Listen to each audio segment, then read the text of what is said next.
Okay folks, we're doing a Q&A today, so let's begin with this one. Just saw your latest video. Who's the new cat? Well, this young lady is Tallulah. We found her at the back of the housing complex a few weeks ago. She was very underweight and covered in ticks and mites. Whilst we still don't know if we can afford to keep her, we figured we'd get her healthy, and we're relieved to find that she wasn't pregnant. That said, we know this because she's currently on heat and acting truly bonkers. No Tallulah, no thank you. No thank you Tallulah, no. Okay, what else? Oh yeah, we got a sponsor for the first time in many months. Flexispot has offered us the best kind of sponsorship too, where they give us something that we don't have to pay for. So, we've got the C7 chair and the E7 Pro desk. Dabchick, that's just a regular desk. Wrong, you silly geese. This desk goes up and it goes down. With this handy little controller, you can set the right height for the right task. So what would be the alternative? You're going to move all your gubbins from one desk of a certain height to another desk of a slightly different height. Hang on, so the lowest setting is 25 and the highest is... One second, bear with me.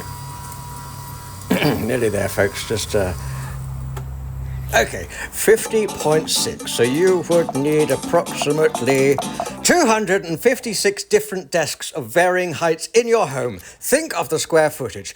Think of your families. With Flexispot, this nightmare is completely avoidable. You can even set your favorite positions to save you dialing them in manually. Talking of adjustability, the C7 chair has a multitude of configurable positions and is as comfortable as they come. Setting up both items was relatively simple, although our amorous feline companion was being a nuisance. Oh, Gracie's in the box. Pack her up, send her to horny jail. Once assembled, we found the desk to be incredibly stable and capable of lifting weights approximately that of a British puppeteer who's had far too much American food recently and fallen behind on his gym schedule. If you want a really stable frame, grab their E7 Pro with a four-legged design, and they also have a comfortable, adjustable, ergonomic chair. Use my promo code 24org30 for an extra $30 off. More info in the description. Okay, Q&A synchronizing. Okay, so first question is, what are your inspirations for writing the spooky story specials? I'm not saying spoopy. Well, it's hard to say. I remember the last one that I made recently. The first kind of nugget of inspiration came from this banjo that I bought, and I kind of started noodling on it, and this riff emerged. I'm not sure where it came from. I don't think I stole it from anywhere, but sometimes when you come up with ideas, it kind of feels like that.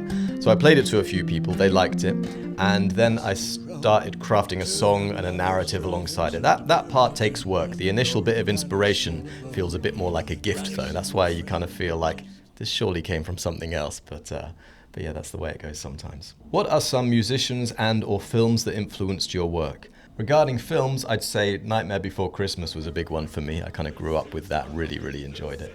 And Aardman Animations, the films from those folks, Wallace and Gromit, were really influential to me. In terms of musicians, I have a very wide range of musical tastes, and I would feel like I would give no one any clues as to my inspirations if I mentioned any, because they would be so scattered. What was your inspiration for Dabchick?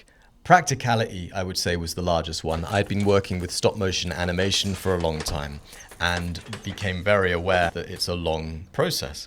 And I figured if I am going to be able to create my own films and share them online, then I have to speed up the process somehow. And puppetry offered a way of speeding up something that was somewhat animation-like in its form. Okay, so I'm editing currently and realize I didn't quite answer the question correctly, because that answers maybe the inspiration towards puppetry, but for Dabchick specifically, well, he started out as a kind of hybrid between stop motion and puppetry, and you can see that in the early films. These aren't strictly puppetry. Now, I am using my hand, but not in real time, in a kind of time-lapse capacity. I chose a bird because a lot of the time the wings aren't moving when he's walking around, you know, they keep them tucked behind.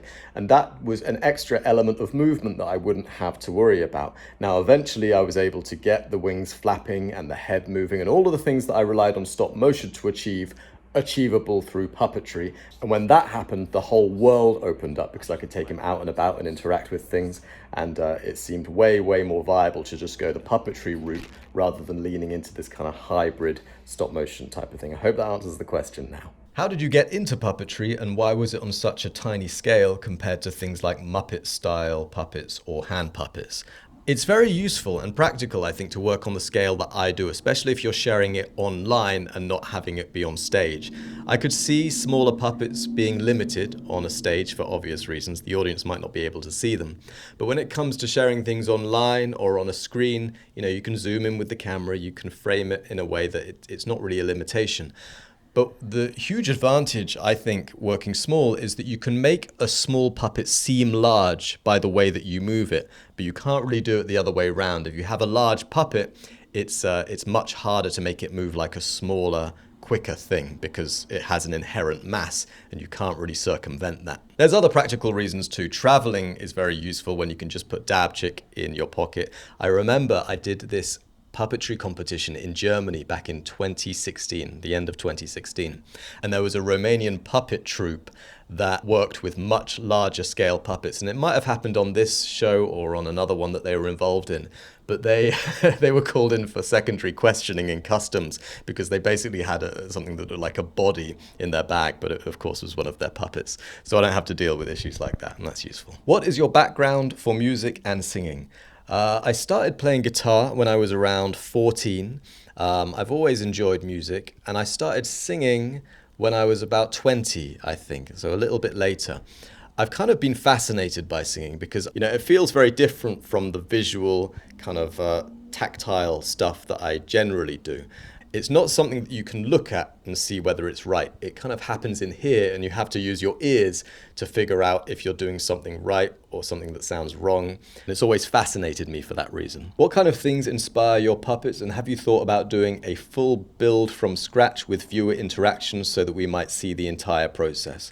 To some degree, I've done something like that recently. In those instances, though, I'm using a lot of new technology, and I'm kind of discovering things on the way. And I think it's a much more fun thing to show and to share a process that you haven't quite got to grips with yet, because it shows the thing that's more important in a sense, which is the problem solving.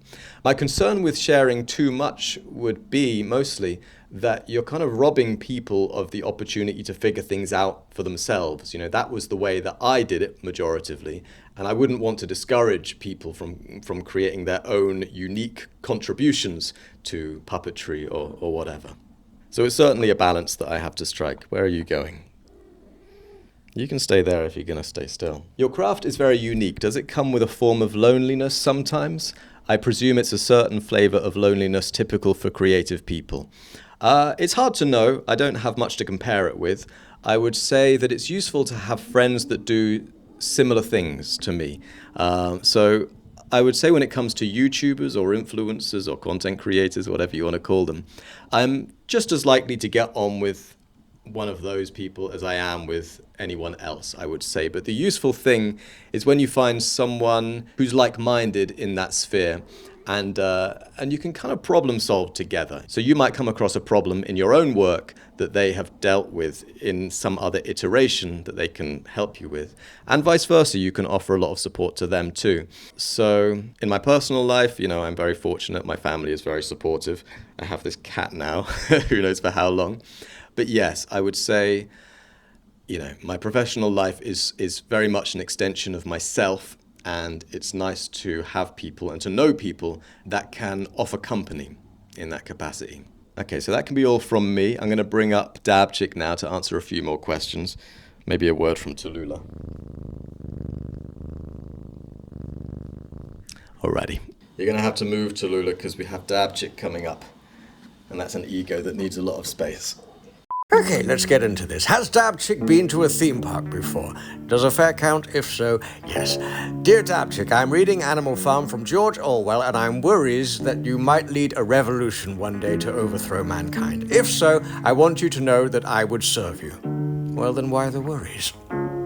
Could Dabchick and Wheelie Yellow accidentally meet, e.g. in a car-related accident? The pantsless constable might get involved? I don't know what a Wheelie Yellow is. Hang on. Oh, this certainly seems fun. You down, Wayne? Hells yeah. Dabchick, what are your favorite drinks? Good question. I'm a fairly discerning drinker. My palate is one of refined... All of them! How are the raptor and dog doing? Don't see them much lately. You're right. Perhaps I should be more accommodating and share my screen time a little better. Get out of the shot, Tallulah!